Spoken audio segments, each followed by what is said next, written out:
September 16th, 2019 is kind of rattled or is a memorable day for many people in South Jersey. What sticks out in your mind as far as, this missing person case of Dulce Maria Alavez? Well, coming up on the 1-year anniversary, obviously, as a mother, as a grandmother of children that are similar, around the same age as Dulce, it resonates with me that we still have not determined the circumstances that led to her disappearance. Think about her virtually every single day, and the investigators that are working on this case do as well. So I appreciate the attention that the case is getting, and the fact that you are willing to do this piece to keep Dulce's disappearance and the memory of Dulce being, away from her family in the public eye. Certainly. So how would this rank among, I know we're not ranking cases here, but, there's only a few notable missing persons cases that make national attention normally, and it's a very small town, Bridgeton. There's other cases in Cape May County. Why is this gaining so much national attention? Not that. Well, I think that relates to the fact that it's a missing child. Everyone, most people, reasonable people, have compassion and empathy for children. And while I always say this, every crime, anybody who's a victim of a crime, that crime is the most important person or most important crime to them, right? Mm-hmm. But obviously, in the business of criminal justice, someone losing their life and or a missing child ranks up there with the type of case that gains notable attention. And I'm grateful for that in this case, because obviously, in the absence of evidence indicating that Dulce is deceased, we hold out hope that Dulce is alive. And having never encountered an investigation like this before, I can tell you that we appreciate the public's assistance and help. Throughout this investigation, we've received over 1,000 tips. We've garnered video from various businesses and in the area and around the area of where Dulce disappeared. And I feel very strongly that this is like a puzzle, and we need that one piece of information to put this puzzle together. In the beginning stages of an investigation like this, there's a lot of activity, physical activity at the location, searches, going around to various businesses and interviewing, to see if people noticed anything suspicious. But at this stage, we continuously reconvene, talk about what we have. We continue to get tips from the public, which I'm thankful for. And we re-examine the evidence, and we place that information, new information that we get and investigate into that puzzle. And I'm hopeful that there's someone out there who has information that they may not know is significant to this investigation.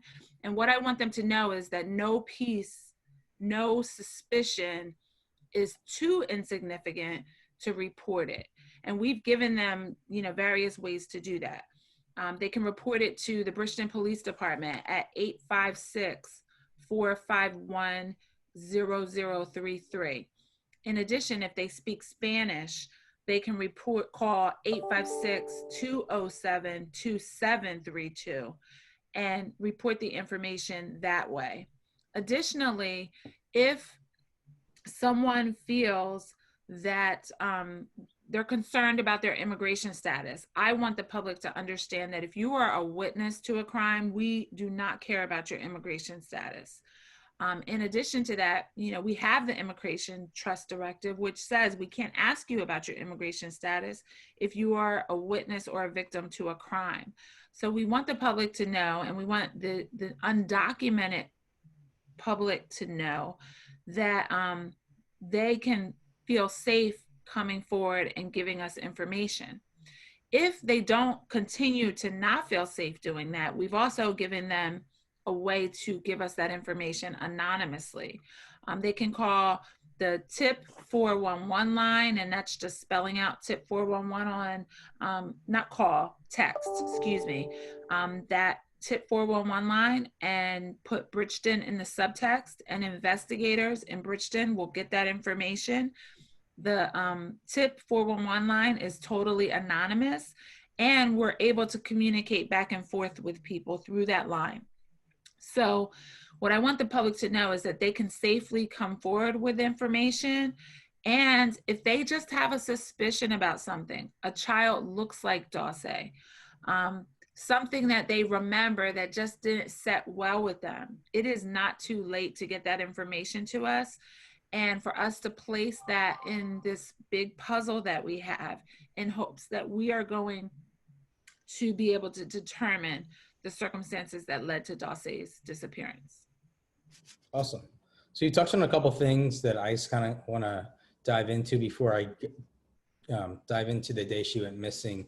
You talked about getting thousands of tips. Has there been any big leads in the case? And the second question from that is, in the middle of a pandemic, have those tips slowed down at all?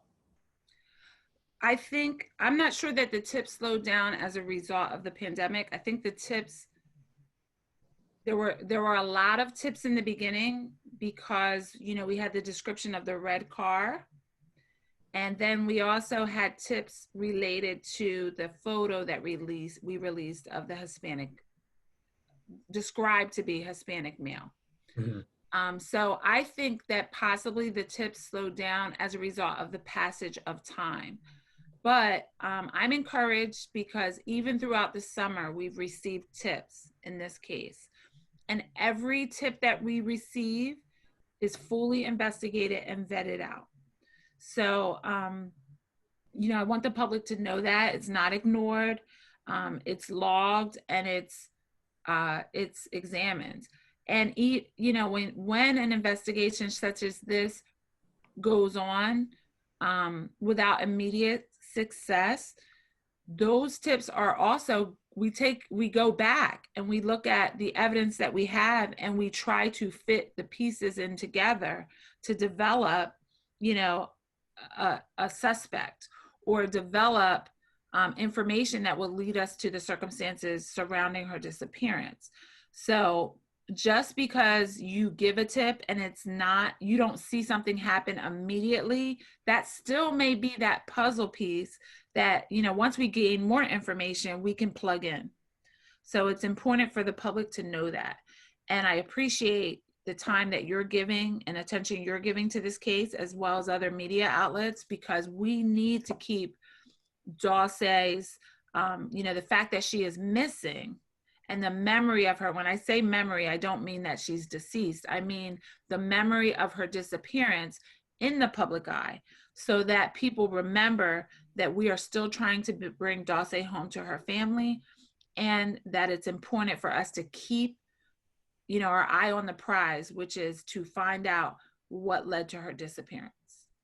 I think it's important you say, that with all those tips doesn't mean that, just because it doesn't seem like there has been any progress or there's been an immediate break in the case, it's still being actively worked on. And just going back to my first question, has there been anything substantial in the case that, whether it's been successful or turned out to be unsuccessful, has there been anything there where that the public, that you're able to tell the public to say, hey, like, your tips are working. Your tips are leading us, your tips are leading us to avenues that are being investigated and, potentially Well, help solve the crime?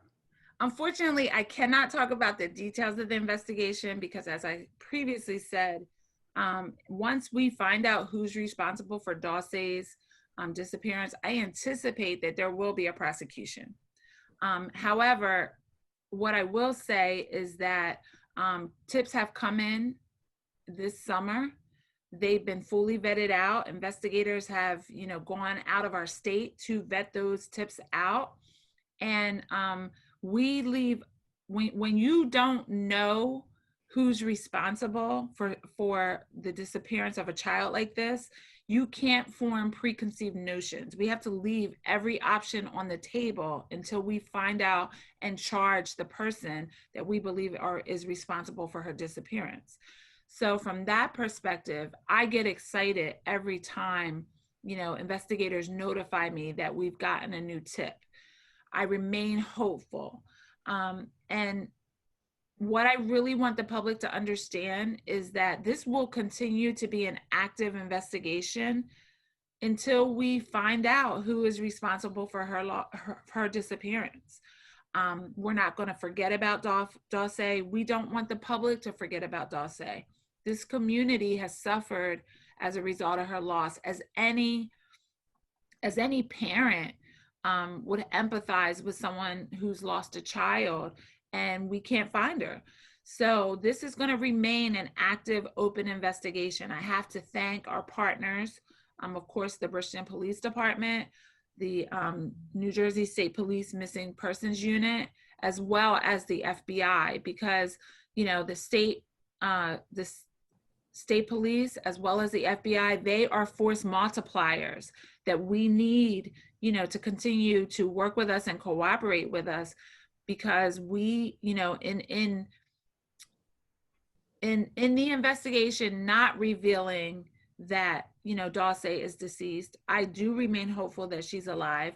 And I am practical in understanding that the possibility and the probability is that she's not in our community anymore, right? So we need, the public across the nation and into Mexico, and, keeping open the possibility that it could be international other than Mexico, to be looking and on the, lookout for Dulce. So I'm very grateful to have the FBI and the state police working so closely with us and being a resource that's always there as a force multiplier in this investigation. Are you able to say, with these tips that are coming in, are they local, state, international? Is that something you're able to discuss or no? I would not discuss that. And I know that's frustrating, but it really is, because, we need to keep information close to our vest unless there's a reason to get it out to the public so that we can solve this case. The suspects and the red van were all kind of derived from people on this basketball court, correct? So I had mentioned in previous press conferences that we were looking for a red vehicle, right? Red van. We received, and this is public, we received that information from a witness of tender years, right? Mm-hmm. I would not discount it, but we have searched and gotten many, many tips about red vans. We've examined every video that we could possibly find in the area of the recreation area in Bridgeton, and track down all of the vehicles that we could track down. Sometimes when you look at video, you can't see the license plate or something of that nature, right? What I want the public to understand is that we have that information. We've ruled out as best we can every red vehicle, red van in the area. But I'm not wed to a red van, but it was the best piece of information we had at that time from a witness of tender years. Okay. So, we are not wed to it, but I won't discount that information either. Certainly. In relation to the picture of the individual, the sketch, we have, to the best of our ability, did our best to track down anyone that we could determine may have a similar description in the area. And we also have, I mentioned this publicly earlier in the investigation, we, as you would in any investigation, you would go and see what sex offenders you have in the area, what individuals had previously had, you know, crimes with children, those type of things. We've tracked that down as best as we possibly could. I don't want to discount that description, so I think the public should still be looking. But at the same time, I want the public to understand that we need to keep open all of the possibilities. So I'm really stressing to them that if there's anything that they remember that, you know, now seems suspicious in their minds, we want them to give us that information, because no piece is too insignificant to just go rule in or rule out. And that's what's important to express to the public. It's fair to say that this person that we're looking for is someone in our grocery store, someone among us. I mean, is there anything, you know, I think it's great that you point out that this, you know, the sketch, the red van, these are all things to keep in the back of our mind, but we should all just, in addition to doing that, what else should the public be? Is there anything, characteristics that you, through your expertise, that the public should maybe looking out for even a year after this case? Yes. So it's really not my expertise, because I'm a lawyer and a criminal justice professional, but this is what I'm talking about with the FBI being a force multiplier. They actually have, you know, forensic psychologists and studies that talk about the type of things that, you know, you should look for or people should be aware of. So if you recall, we did a press conference and we talked about the fact that if someone started to act differently, seemed distressed, seemed off their game, did something strange that was in the area of where Dulce disappeared, that we wanted the public to come forward with that information. And I don't have that document in front of me, but there's a profile of the type, you know, that after studying hundreds of people who are responsible for abducting children, and it was, if someone started to act suspiciously, if someone started to act as if they were in distress, if their routine changed suddenly, those were, you know, things that you would look to. Now, we would presume if it was somebody from the community that it was somebody in the Bridgeton area. But, you know, because we have not determined who is responsible for Dulce's disappearance, I would encourage the public to, you know, think back to that time a year ago, even in the surrounding states, because it could be somebody that, you know, that wasn't from this area who decided to do this and, you know, moved out. Again, we have theories and we, you know, have, to the best of our ability, track down all the information we can, but we're not wed to one theory until we find out who's responsible. So we're tracking, you know, we're going back and poring over the thousands of pieces of information that we have, going back over the videos that took significant man hours to review. And again, as you get information in, you have to kind of go back and see, does that fit into the puzzle? And does that make something else stick out as significant? We're lucky with technology to be able to have these things, you know, at our disposal, so that once we, you know, crack this case, once that piece of information that comes in that we can crack this case, that we now have these other things that are, you know, that we gathered that have not been destroyed, that we can put everything together. Gotcha. Awesome. So just so I'm clear though, there's been no change in the description. I understand how we got to this point, but there's been no, has this description changed for the to aid your investigation at all for the person you might be looking for that I need to know about, or? That photo is still a good photo. What I want the public to understand is that we're not, that's the best information that we got and gleaned at the time from a witness that came forward. Again, we're going to put out to the public any information that we think can aid or assist this investigation, but that does not necessarily mean that that's the only person that could possibly have been involved, and that we should all keep our minds open to anything else that seems suspicious. Gotcha. As far as the park's concerned, and you've touched on combing through, probably hours and hours and hours of video. There is no cameras in the park, right? To the best of my knowledge, it's been a year. There were no cameras in that immediate area. Right. And if she,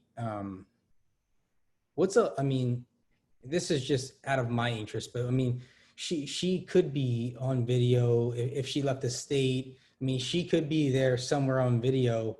She could be anywhere at this point.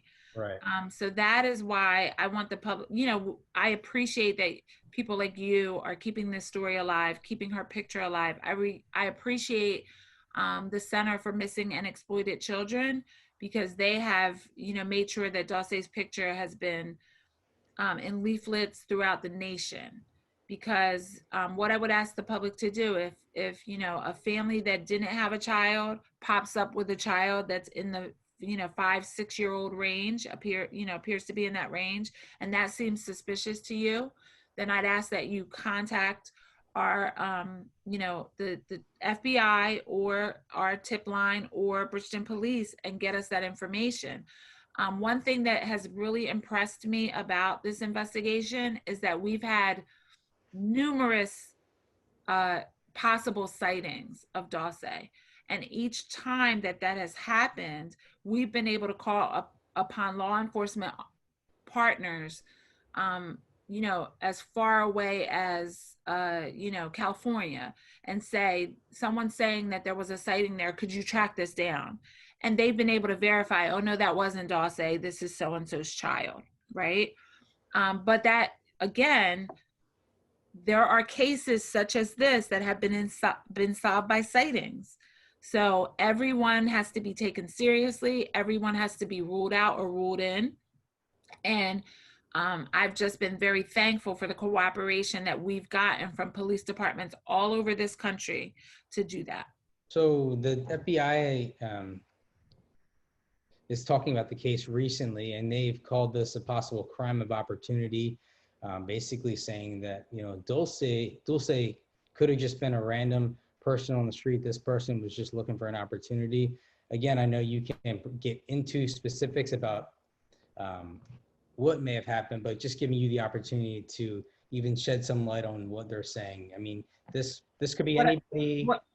What I would say is, until we find out until we charge and prosecute who is responsible for the disappearance of Dulce Maria Alavez, all possible motives and theories are on the table. So yes, this could have been a crime of opportunity, or this could have been, a situation where it's someone who knew Dulce. We can't say that for sure and definitively until we put the pieces together and charge someone with her disappearance. So I'm not disputing that. What I guess I'm emphasizing to the public is that I don't want them to think definitively one way or the other. I want them to have an open mind, and if they see something that seems suspicious, or they remember something that is suspicious, to report it to us so that we can put it in that puzzle and solve this disappearance, solve who's responsible for this disappearance. So early on in the case, I know the FBI and others have looked into Dulce's dad. They've, I believe they've spoken to him in Mexico. What is the status on that? You've spoken to him, and is he involved in your investigation? he's cleared in your investigation. Where does he stand? No one is cleared in this investigation until we determine the circumstances that led to Dulce's disappearance. I can say that the family has been cooperative up until this time, but I'm not going to rule out or rule in any possibility until we find Dulce or the circumstances that led to her disappearance. And you've also earlier in our conversation spoke about undocumented immigrants. You've already shared tips and ways that people should feel safe coming forward with tips. But how has this, I should say, impacted your investigation to possibly get more tips? Do you feel, or how has this impacted your investigation? Because I know you've mentioned this plenty of times, and I know others have, this is like a foot in the investigation. Like, please come forward with tips. This is not our concern to, your immigration status is not a concern. Yes. So this is something that, it's not unique to this investigation. And we are in a community. It's a beautiful suburban rural community. We have a number of undocumented immigrants in our community because we have a lot of farms, and a lot of undocumented immigrants work in the farm community. So we are constantly reinforcing and getting the word out to the undocumented community that if they are a victim or a witness to a crime, we do not care about their immigration status. They should not feel fearful of coming forward because they are undocumented. And I'm proud to say that, our Attorney General with his Immigrant Trust Directive and our governor has said that numerous times related to this case, as well as to, just cases in general. So that could be a challenge, but, I just take the opportunity to just reiterate that no one should be fearful. I knew it was important to make sure that we emphasize this was not something that came out of the Dulce Alavez case, but that we have a way for people to report information anonymously if they just don't feel comfortable. But I want to reassure the public that our officers in Cumberland County are very well trained. They are aware of the Immigrant Trust Directive. They understand that if someone is a witness or a victim of a crime, that we can ask about their immigration status. So I want the public to know that they can come forward. And while it's frustrating that we're going on a year's anniversary and we have not solved this case, there are other cases in the country where children have gone missing and it's taken several years to solve the case. And that's one thing that we talk with the investigators about. They know some of our investigators have small children that are, within this age group. And I am very proud to be working with investigators that I know are not going to rest until we find out what happened to Dulce. I was just going to say, I mean, you vowed to get to the bottom of this case since the beginning and leaving no stone left unturned. And you honestly feel that, you will get to the bottom of this case, and Dulce is still out there and we will find her, right? Yeah, well, I'm hopeful that because we haven't found any evidence to say that she's deceased, that she's alive. And I think, I can firmly say that the public should think that way as well, based on the evidence that we've recovered in this investigation. So, I feel a responsibility, and I know that all of the investigators that are working on this case and our community is supporting us in our effort to determine how Dulce disappeared and to hold the person who's responsible for it accountable.